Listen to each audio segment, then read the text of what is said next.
ರೈತರ ಜೀವನ ಅಂದರೆ ಸುಮ್ಮನೆನಾ? ನೋಡಿ, ಈ ಬಿಸಿಲಲ್ಲಿ ಎಷ್ಟು ಕಷ್ಟ ಇದೆ. ಇದೆಲ್ಲ ಕೊಯ್ದಿದ್ದಾರೆ ಮೊದಲೇ. ಒಂದು 3 ದಿನ ಮಳೆ ಆಯಿತು. ಮಳೆ ಆದಮೇಲೆ ಇವಾಗ ಸ್ವಲ್ಪ ಬಿಸಿಲು ಬೀಳ್ತಾ ಇದೆ. ಈಗ ಅದನ್ನೆಲ್ಲ ದುಂಡಕ್ಕೆ ಹಾಕಿ ಮತ್ತೆ ಅದನ್ನೆಲ್ಲ ಇದನ್ನು ಮಾಡಬೇಕು. ವಿಲೇವಾರಿ ಮಾಡಿದ ಮೇಲೆ ಮತ್ತೆ ಇದನ್ನೆಲ್ಲ ಇದನ್ನು ಮಾಡಬೇಕು.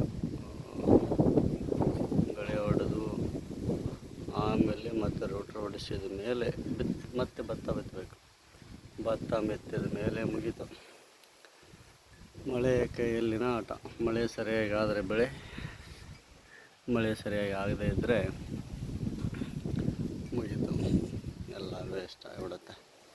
ಇದೇ ರೈತರ ಜೀವನ.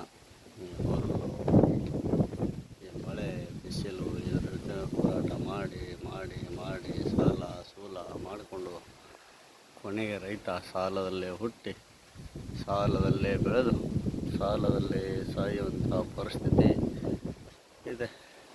ಇದೇ ಸತ್ಯ, ಇದೇ ಸತ್ಯ ಸತ್ಯ ಸತ್ಯ.